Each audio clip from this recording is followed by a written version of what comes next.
Oh, kobotama ezalaka esengo. Kasi mokolo totikaka mokili mpona kozonga na maboko na tata ezalaka mituna mpe tozwaka biyano te. Liwa ekipaka kozwa moto te, ezwaka mokonzi nyonso.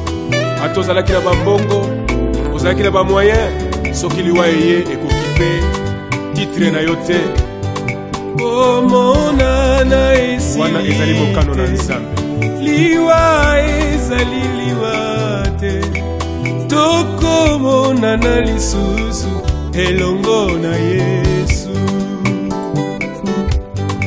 Komonana esili te, liwa ezali liwa te, tokomonana lisusu elongo na Yesu. Mama nanga elengi kola paka mama tokomona na lisusu. Liwa ezali nango liwa te, na mokolo na suka tokomona na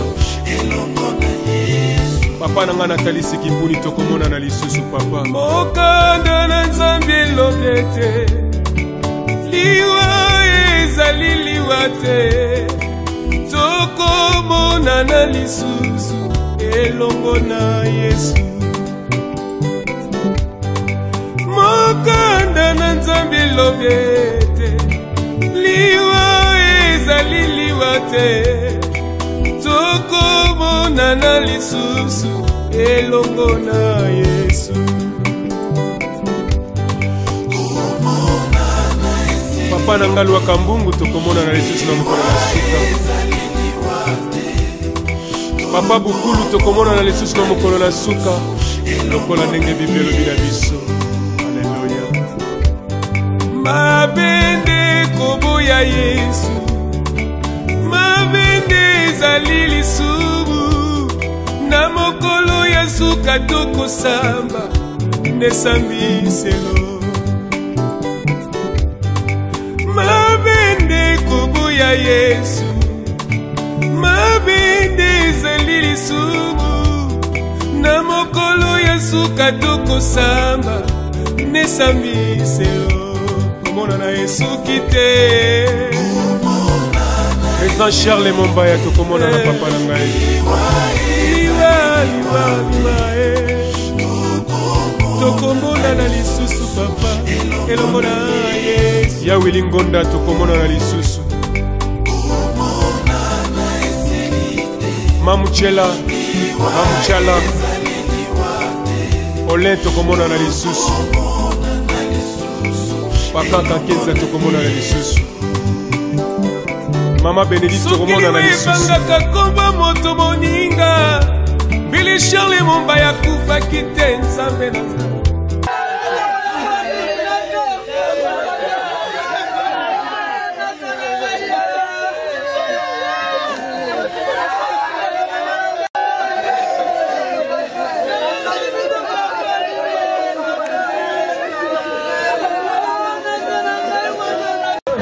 Carburant,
Vous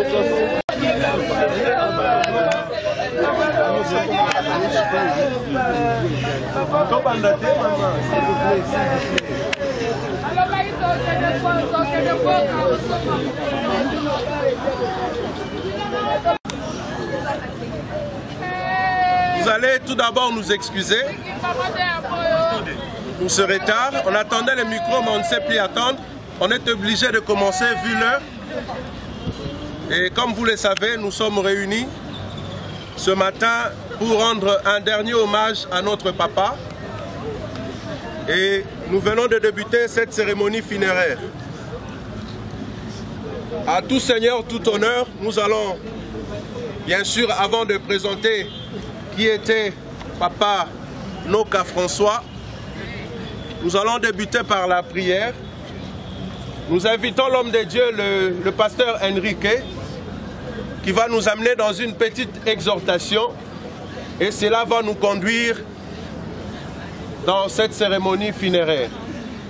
Je vous demanderai en tout cas de prêter attention ici. Vu qu'on n'a pas de micro, on va essayer de faire au mieux avec nos petites voix pour que le message passe. En attendant que nos amis de la technique nous arrangent les micros, nous allons commencer avec le pasteur Enrique.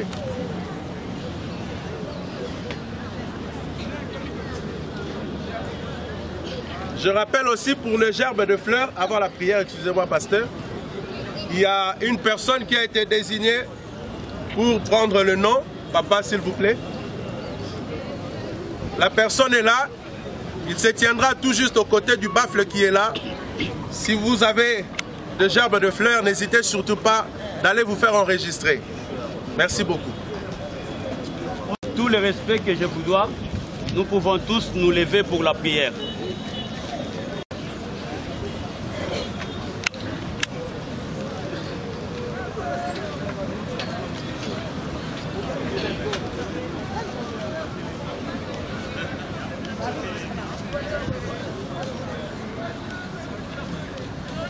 Dieu, nous te sommes infiniment reconnaissants pour cette journée merveilleuse.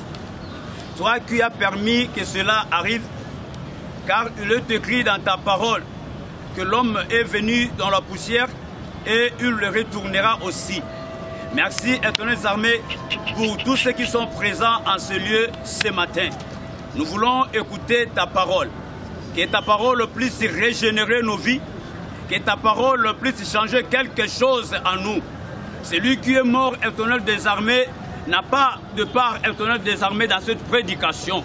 Mais nous qui sommes vivants ce matin, nous en avons besoin. Devant toi, je ne suis qu'un instrument que tu vas utiliser ce matin. Utilise-moi puissamment et qu'il y ait sur ma tête une huile fraîche qui déborde. Que je diminue et que toi tu montes. Tout cela dans le nom puissant de Christ et Jésus de Nazareth, que nous t'avons ainsi prié. Amen. Ok, on peut s'asseoir. Il y a eu un jour, c'était la fin de temps de Jésus sur la terre. Il devait mourir et partir là où il était auparavant. Alors on l'a amené dans le mont Calvaire qu'on appelait Golgotha. Mais il n'y avait pas seulement un seul ou une seule croix.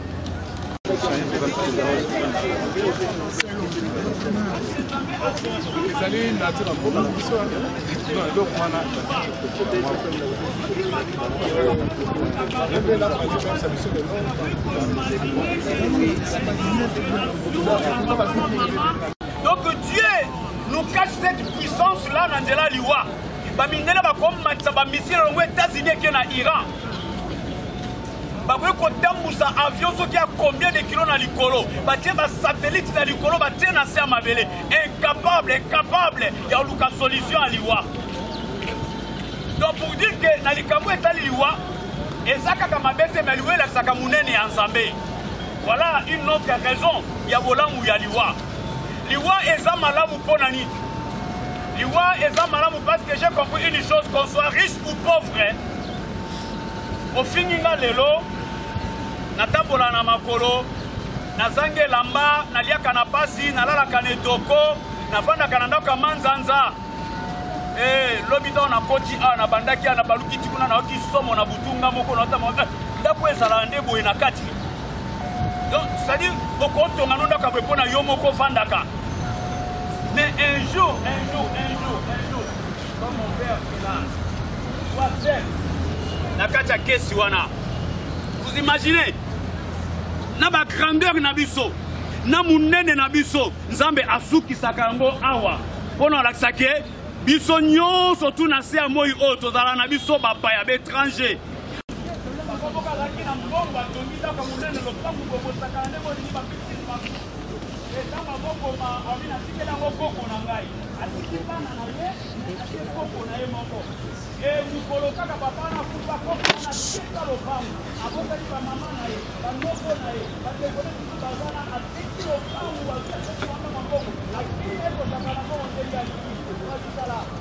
Si mon côté aïe alobi no kanga lingaki o mingi alingaki o mingi na lié pe mbongo no mingi na boti bana bakoli batangi. Alors je vais partir avec toi. Namoni été namoni pe moi na mon côté. Attends que je suis l'enfant chéri de mon père. Personne, il est seul. Pour toi zate. Et papa part seul. Vrai amour et sous canaliwa. Yanga babi, Christ nous a aimés. Il nous a aimés et il était obéissant. Christ a pris notre place. Il a accepté cela parce qu'il nous a aimés. La Bible dit Dieu a tant aimé le monde qu'il a donné son Fils unique afin que quiconque croit en lui, qu'il ne périsse point, mais qu'il ait la vie éternelle. Voilà, Dieu nous aime par la mort. Amen. Par la mort du Christ, Dieu nous a aimés. La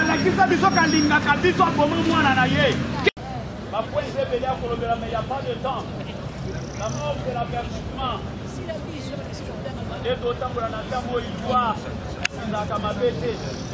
La mort vous avertit dans beaucoup de choses. Je vais aller chercher là où se trouve la mort et faire un pacte avec lui. Il faut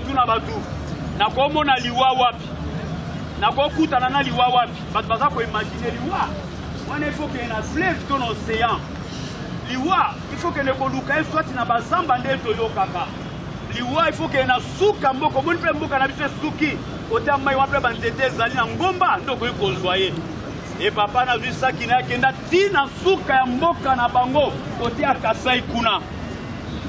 Donc papa n'a connu un diko ganga. Liwa, nana posa na yo, liwa. Ah, aki mongongo répond que. Problème uni nous avons luké langai. Abiliwa nana posa na yo. Je vais faire un pacte avec toi. Dans l'alliance bisomi balena yo, nangi to sa l'alliance.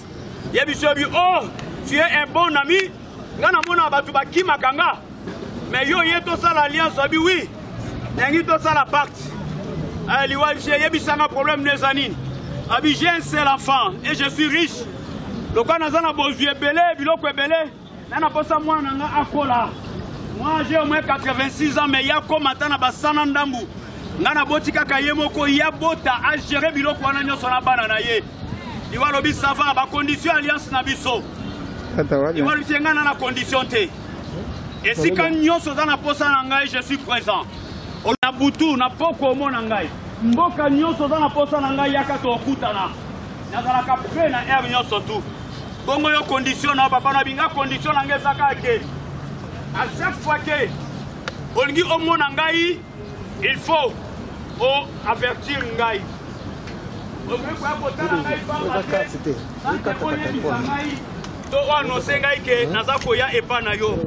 Amen. Amen. Ok. Bavandaka eleki bambula. Papa wana chaque fois bakufaka akendaka nae. Chaque fois premier zaka na famille aliwa akendaka nae. Na quartier akendaka nae. Amina batanga ne akufi na Bruxelles. Il a foutu biyaketi na Bruxelles na liwa wana. Et alors un jour liwa pa ki posa na ye. Abi nazana posa na ke kotala moninga na ngai. Oto sala ne alliance moninga ya motema. Mais ye alobaki na ngai avant que le kotala ye il faut na avertir ye. Alors après alobaki na ngai à plusieurs fois. Alors avec avertir ye kaka boete, il faut que le cas bon il faut na signaler. Il faut na signaler que naza koya merci.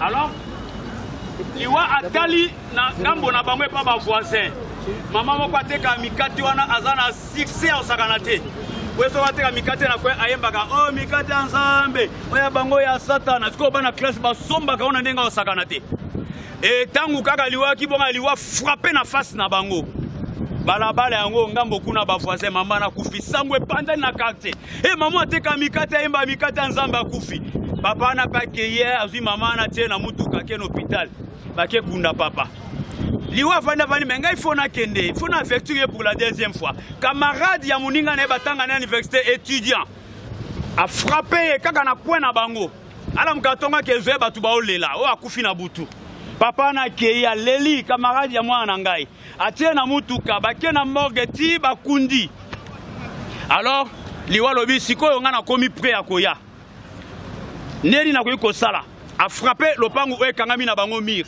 mwana moka mukia bebe akufi wana papa na kei pe kuna sombi cercueil bakundi liwa lobi na komi pene papa na zo comprendre kaka te kaka sika mire na bango ekabwani na ba voisin lopangu ekangama na bango liwa frappé papa zalaka wana papa na kufi alors bakundi papa wana après 6 mois mwana na wana ya étudiant kaka tango asilisi classe jour bazako kende ko koleye nde mukolo mwana na akufaka baninga baye na lopangu loka bazana bambongo mituka baozela alamuka 8h 9h alamuka papa mais ba pesa ki ekoki botinda bakele kotala na chambre et quand les amis entrent position bakuta ki bamona ngo sisfe babimi papa ya kotala nano bakoma boye mwana se akufaki papa lobi ah liwa tu es méchant toi la mort on avait fait un pacte nous deux. Et pourquoi tu as fait ça? J'avais dit avant de venir chez moi, il faut m'avertir. Tu es entré chez moi sans me dire un mot. Papa n'a pas vu pistolet à JP à 6 balles à Bombi. Papa n'a vu tolotolo à Kala na mboka tena mukongo. Papa n'a luki machette à mon t'as vu coupe à kate la pelouse. Abi lona kataliwa kingo. Papa vu nzela ke na mboka. Na suka mboka kuna esika bakutana na liwa. Yo liwa botomabe. Liwa yaka liwa lelo yoko sentir ngai. Liwa lelonga na ye na botali soke na za mobimba liwa tunie moninga malamu likambo nini kobenga nga moninga malamu te tosala alliance na yo tolobaki to respecter ba parti na biso abi oui mon frère na bisa tu ezana mutu azaka honnête te lokola ngai j'avais tout respecté yo tangu nyonso lobaki na ngai na baki olingo mona nga mona ngai nakendaki na Bruxelles moninga na kufaki oyaki na yaki na ngambo na bino na mona kiyo o na sima na bino mwana na kufaki yo zalaki camarade ya mwana na kufaki oyaki na ngana zalaki plus nyonso na baki okuta ngai na zawana lokolo ebisenga na pesa ba avertissement voilà na frappaki bisika wana kono ebiso ke ngaliwa na komi déjà pene yanda kuna yo mais toi tu ne m'avais rien dit voilà pourquoi na poti nanda kuna yo na lolenge na ngai moko amen et papa na maele na esilaki et la mort nous avertit lelo ya papa na biso lobi yanga lobi ya yo lobi ya ye kuna pene alors eloko etikali na yo Christ alobanda baki na brigand aujourd'hui tu seras avec moi dans les paradis. Et pour la popote à la paradis, on a conditionné dans la carte moko. Que tu acceptes Christ et Jésus comme ton Seigneur et comme ton Sauveur. Si seulement tu l'acceptes, Dieu te la part le rôle à quitter à royaume. Le reste c'est l'égalité dans la position, il y a pas bon Dieu qui n'a pas bien fait. Mais popote à la paradis, tu dois premièrement accepter Christ. Voilà pourquoi nous serons dans la maison, nous serons dans la paradis. Dieu te dit que l'héros. Dans la paradis, sans qualité, tu ne ris pas. Alors, ce bon Dieu nous a posé sa matière à nous.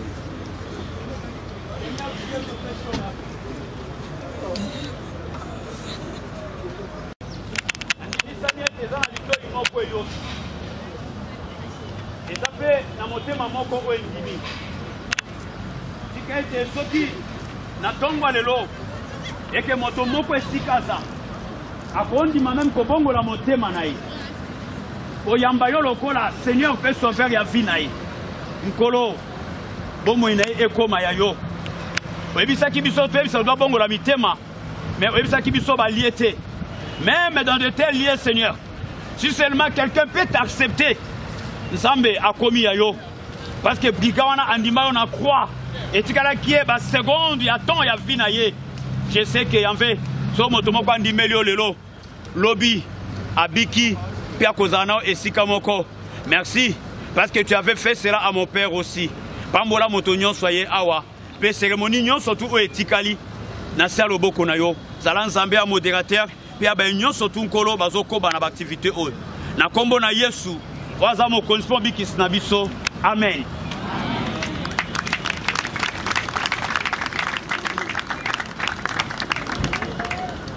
Merci beaucoup à l'homme de Dieu. Et nous allons passer directement cette fois-ci à la biographie de notre papa. Qui était-il? Quel est son parcours? À Salakinini. Et c'est la cadette qui va se présenter pour nous lire cette biographie. Nous appelons Bénédicte Noka.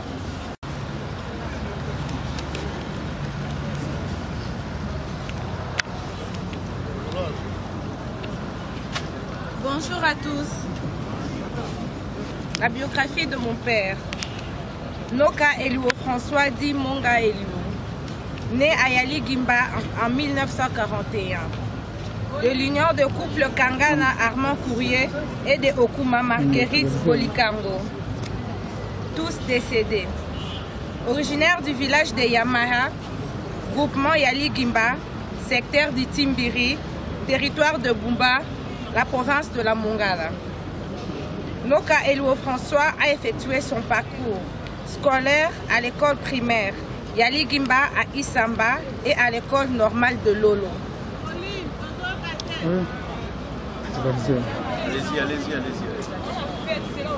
Noka Eliwo, qui nous a quittés en ce jour, a embrassé sa carrière dans l'enseignement, notamment à l'école primaire Notre-Dame de Bumba, où il a été apprécié de suite de ses exploits intellectuels et pédagogiques.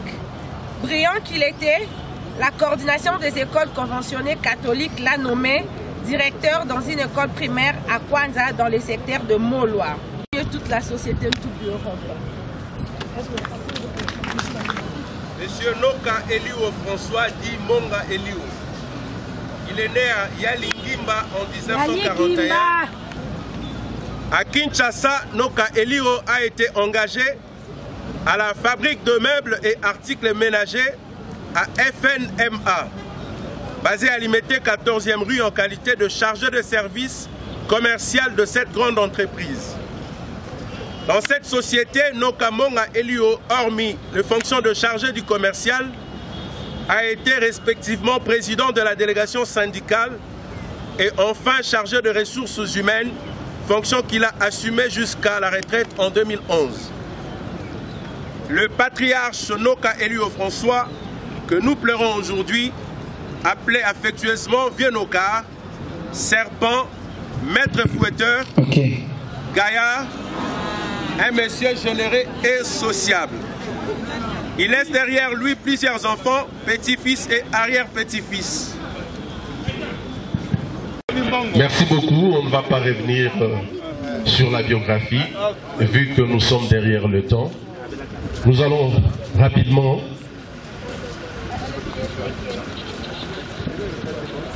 rapidement inviter les enfants et petits-enfants pour le mot de la famille.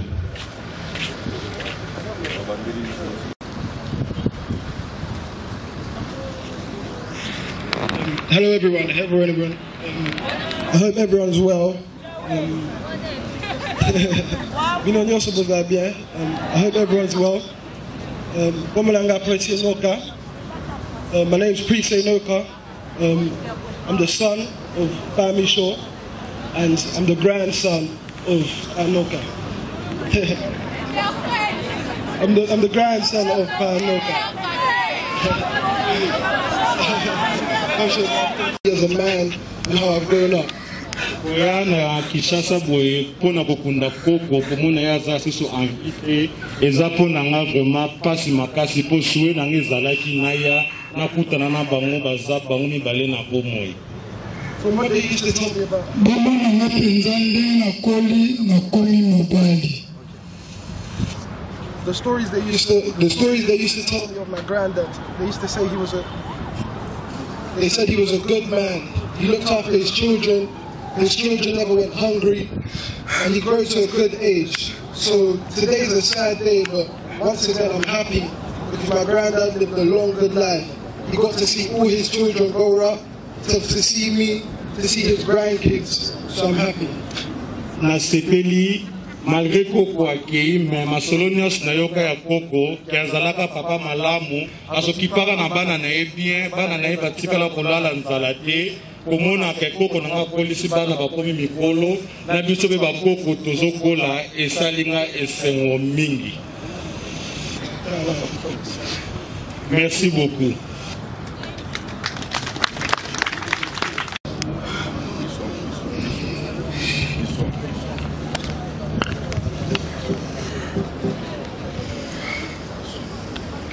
Thank you, Lord.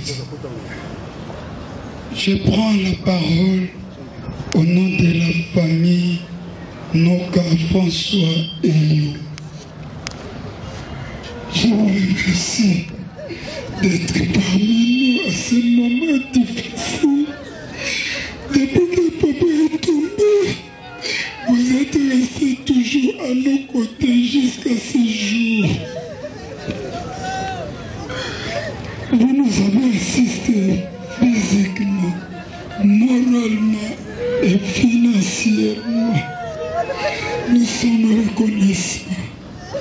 En tant que famille, Noka Elio François, papa nous apprenait l'amour, l'unité au sein de notre famille. Ces vertus vont rester dans le cœur. Que l'âme de notre papa François Noka Elio repose en paix. Je vous remercie. Courage, courage. Merci.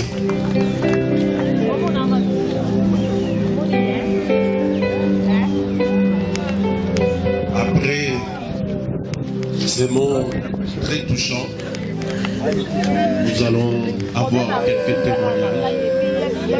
Si parmi nous, il y a de ceux, s'il vous plaît, si parmi nous, je disais, il y a de ceux qui ont connu Papa François, nous allons avoir 2-3 témoignages de quelques petites minutes pour permettre à ce que nous puissions honorer sa mémoire. La deuxième, c'est CO. À partir de Wana, il y a Yemoula qui sait. La Bumba, 65, rébellion est commis pour Panzani. Là, François a commis 67, 68, je ne sais plus. A commis na Kinshasa. A Longwe Molakisi a commis au Sala na référendement. Pe kofanda, to commis kofanda presque sikamoko. Ngai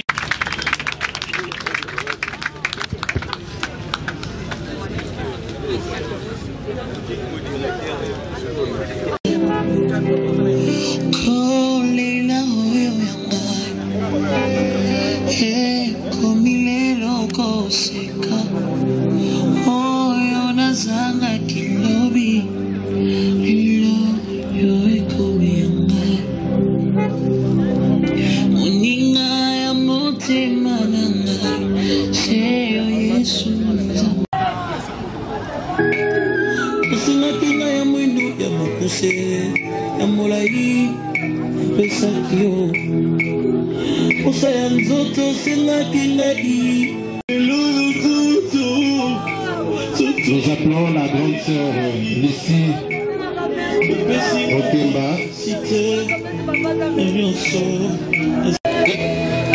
La grande sœur Lucie qui sera suivie de la belle famille de Michaud Noka. Okay. La famille Ekouchou se prépare aussi.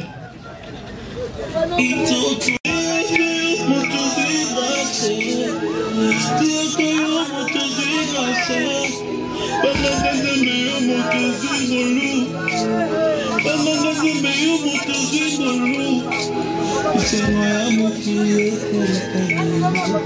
yokanga yo moto zwi grâce yokanga yo moto zo viva isengo ya mokili ekoleka na yo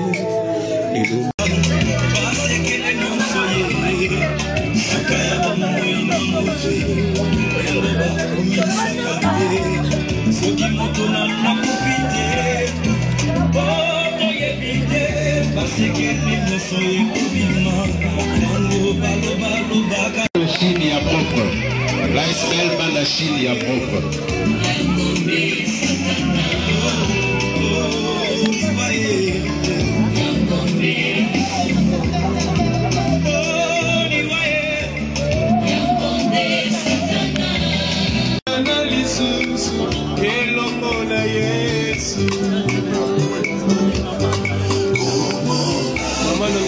La famille Maman Jeannette Ngouya se prépare. La famille Maman Jeannette Ngouya. Papa na mana kalisi kiburi tokomona na ya wilingonda tokomona na lisusu. Bana poto. La base de Lemba.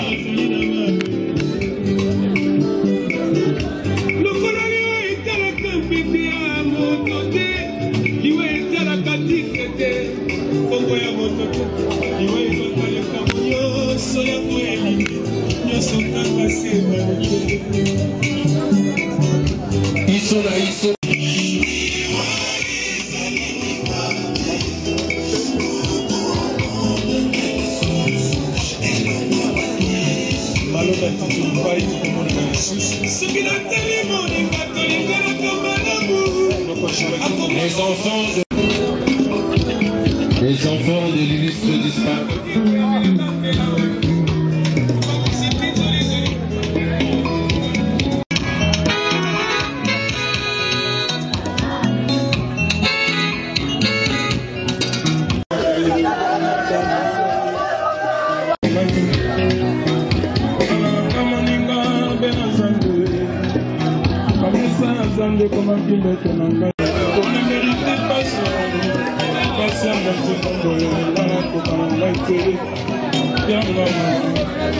Les petits enfants.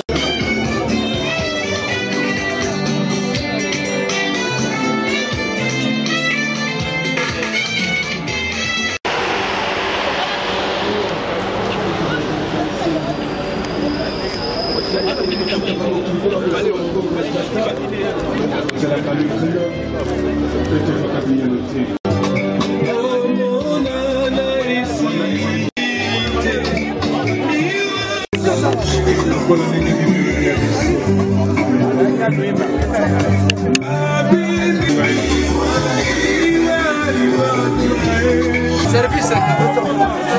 Essa não pode olhar muito. Essa não se manda, né? Service.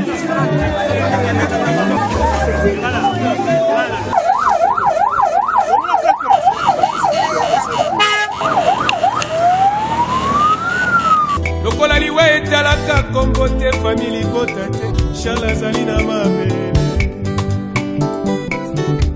Lokola liwa etalaka mpete ya moto te liwa etalaka titre te kombo ya moto te liwa ezwaka likambo nyonso yango elingi nyonso kaka sebani te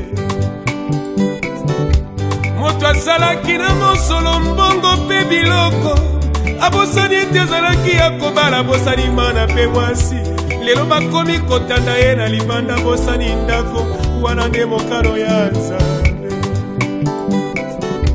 ata totondi na lolendo lofundu pamba totondi na babiju bilamba bien eo nyonso ya pamba ezali nango vanite de vanite moninga yoka malamu nyonso ekosuka na mabele komona na esuki nano te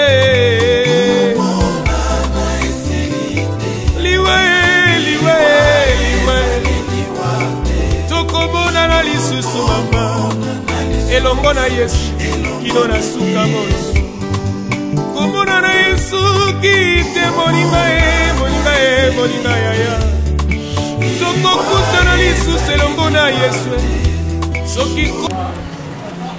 nom du président de notre conseil d'administration, nous offrons cette jarre de fleurs pour honorer le grand âge cette année.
Nous remarquons la réduction du nombre de chefs. Mettons-nous d'abord. Le monsieur, c'est juste derrière. Merci, très chère famille, de votre compréhension et merci surtout de votre franche collaboration.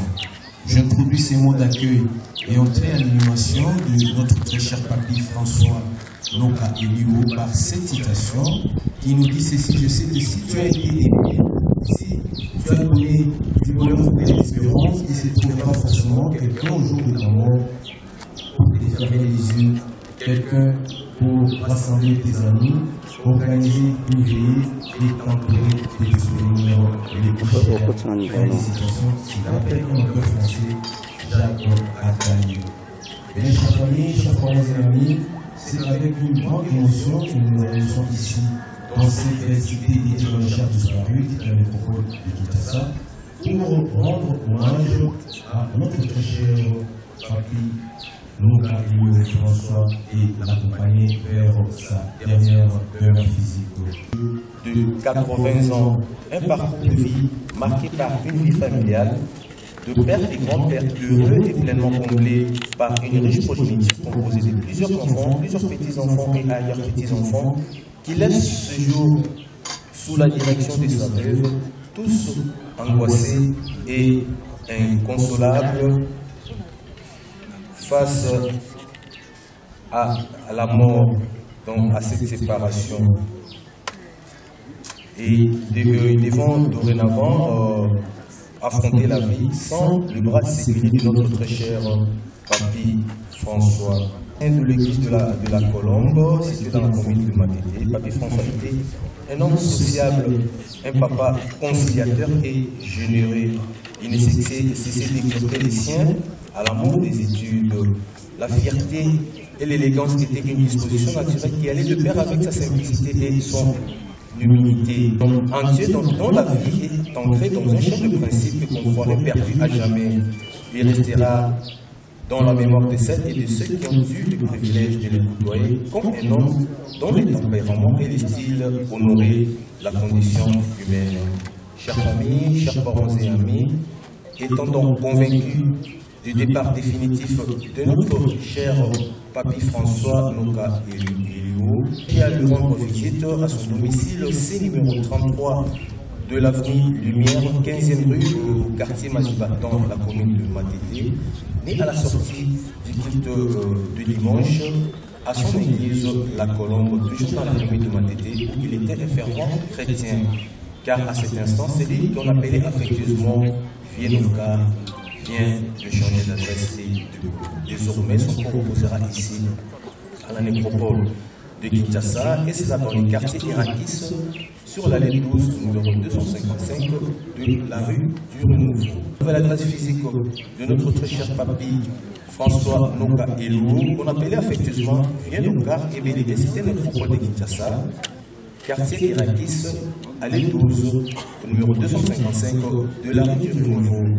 C'est donc ici, à cette adresse, très chère famille, qui vous reviendrait si souvent, et non seulement attendre le premier week-end, journée officielle des morts en République démocratique du Congo, toute l'année, c'est-à-dire du 1er janvier au 1er décembre, et cela de 9h à 16h. Au nom de toute l'équipe de la nécropole et ses partenaires dans le pays de Kinshasa, une fois de plus, chère famille, nos plus sincères condoléances. Mais non, nous allons confier le cœur de notre très cher papa, au papy François Noka Elou, à cette terre accueillante et généreuse, dans ce temps qu'elle soit tous les légères. Et nous pourrons dire au revoir, mais c'est dans la langue chère à ses allées, en nous. Nous dirons tous au papa François Noka Elou. Wow. Komona na Yesu kite moninga yaya tokokutana lisusu elongo na Yesu soki kola pesi biso ntango mpe mikolo na se ya moi tokomona na lisusu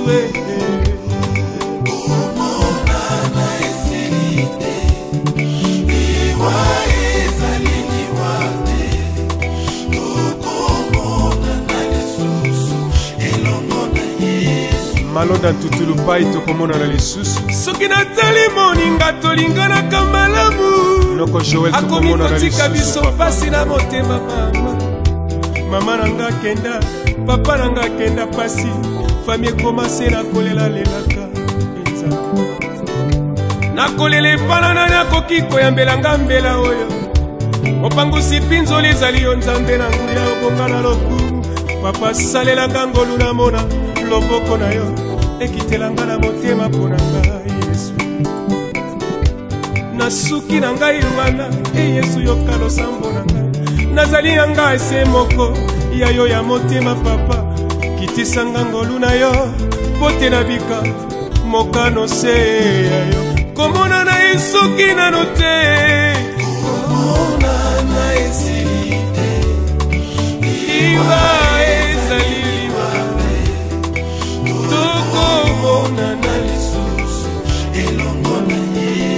Simplice Panzuma Vinga tokomona na lisusu Lelo Panzuma Vinga tokomona na lisusu Yaya Ariette tokomona na lisusu Mama Jackie tokomona na lisusu Mama Emily tokomona na lisusu ezali mokano na Nzambe liwa epanzaka pe kabolaka mabota pe bikolo esengeli totosa o Nzambe alobi toyebi te na se na moi polo azali kobongisa nini mpona bomoi na biso tomibongisa tomilengela po te ntango ekomi mabe tokomi na ntango na mawa mpe ntango na pasi tokomi na pokwa ntango lokolo akomi kobenga baoyo ye akomi kozwa oyo ye asepeli kozwa po eza mokano na ye moto akokorge ye azali te ye bakorgeaka ye te aza Nzambe.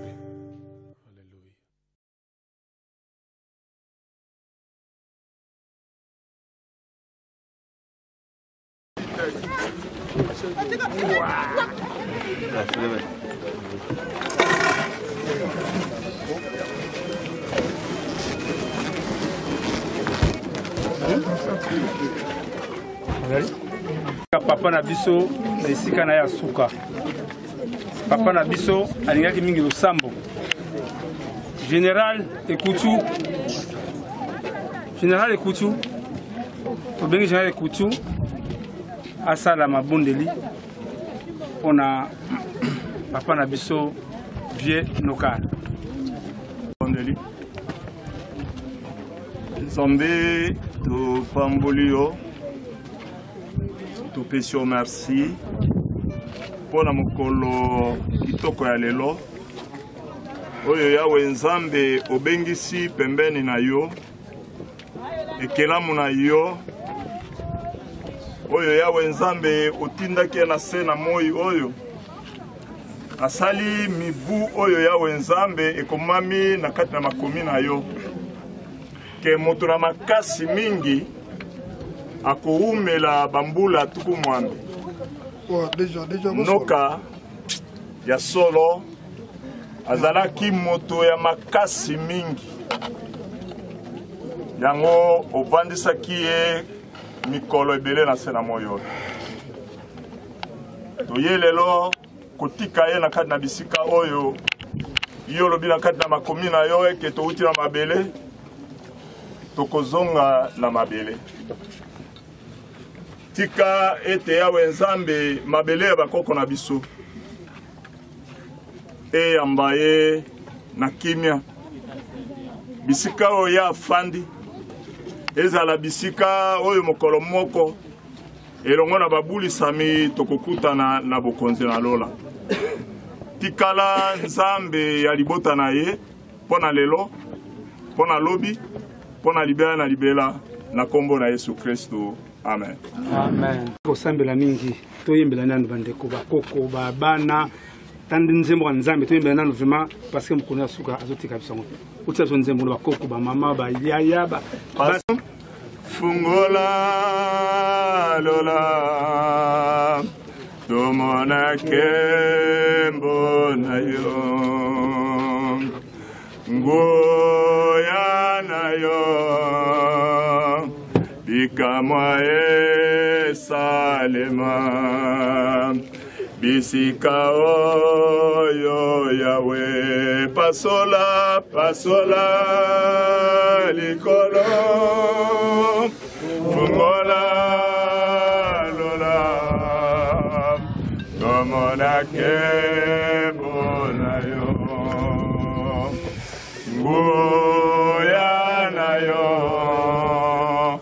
bikamwa salema bisika oyo yawe biso tomona kembo na yo bisika oyo yawe biso tomona kembo na yo bisika oyo yawe Venuka. Ah, Venuka. Tala babengo Venuka. So bapesi okombo Venuka seke. Na quartier bapesi okombo Venuka si bazalaki moto malamu. Eloko important papa na koloba bazalaki moto ya bolingo. Un homme d'amour, un homme de générosité. Et donc on a gardé et pas nous motuya. On a qu'il a souci puis surtout dans la classe, surtout ngai. Même on a été na kende poto, on a comme côté parce que souci na zaki qui na tanga na luvagnon. On a qu'il a souci na travail na Mobutu, tanga Mobutu zaki ampi. Para mission na ngoza la membre du comité central. Olinga ite na kende poto. Même temps makama voyage noko yaki na ngoboya ki obaki mission ko kende te parce que zaki na souci na tanga classe parce que obaki soki oke poto okoma voyou. Nayebi ka okende poto otinda ba kombi otinda mituka osomba banda ko mais qui sera un voyou. Donc ya zaki ko zo poto ka ndenge biso tout ebi. Voire même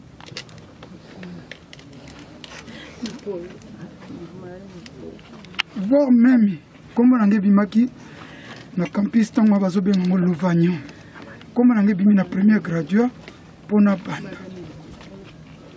noko elinga pona kende poto ozaki muta strict un homme strict soko lobi non na yo eza non oui na yo eza oui ozako changer te ozaki mishoko kende te parce que ozaki muta strict souci na zaki na tanga classe bana nyonso boto ozaki na souci batanga classe ezaki primordial na yo. Vous aimez beaucoup Fanzala, mais na foutu la vie non Minerval. Il dépensait beaucoup. Vous avez dépensé mingi.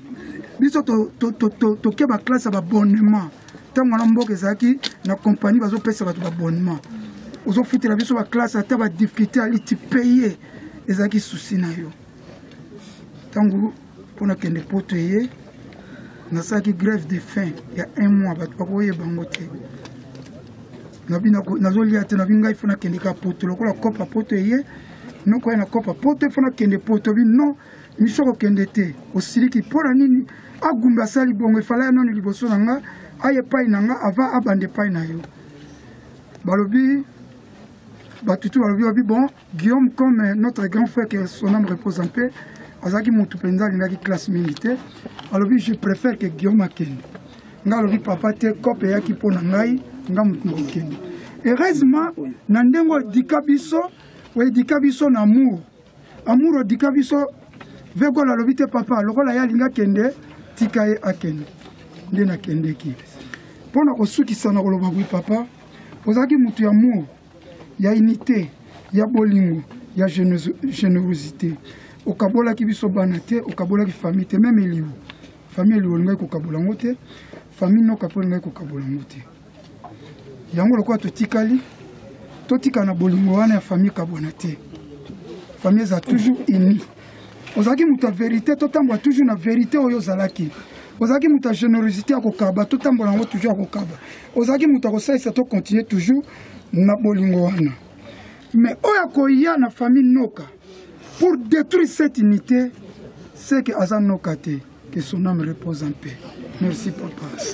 Marie lokalete kobenga nayekonza makambo biloko wana epai ya bana nazalaki kobenga mobali nanga kaka makambo ne ya mateka gayale ntango nyonso mpe nabengaka ye kaka na kombo wana me lelo nzambe akaboli biso nzambe ye moko ayebaki te lelo kokosalima ndenge wana mawa mingi po te liloba ebimi ata na monoko te alobelinga likambo te me mokuma nzambe kaka nga nasambelaka nzambe nga nafukamelaka ye akota likambo na ngai oyo nga natikali na ndenge nazali yango apesa kaka bana na ngai bango nyonso mpe bazala makasi esika bango bazali misala na bango nyonso etambola soki eloko nini ezalaki kofrene misala na bango me lelo lokola yake atika bango nyonso tu moko na moko misala na efungama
Naza mission noka aspect spirituel le peto na nzoto pona molimo le grand leader charismatique ya Changu pe ya Kinshasa pe ya Congo pe Afrique Afrique.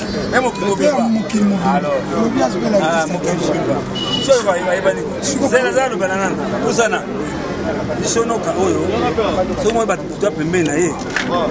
azali mwana nzambe azali na bolingo namoni que atiki ete banda papa Festo Fandi c'est un homme qui a des initiatives on doit encourager. C'est pas l'argent, d'abord l'amour en tout cas. Merci vraiment monsieur le courage. Donc c'est ça on a confié grand artiste à aujourd'hui on a confié à papa Botinga a confié à 88 ans. Donc, la dernière demeure. Donc, nous plairons et nous célébrons la Tanzanie que son âme repose en paix. Alors, on a oublié très important. Merci à l'Union sur la langue Bissot pour soutenir ce moralement, financièrement, matériellement. Donc, merci.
Test.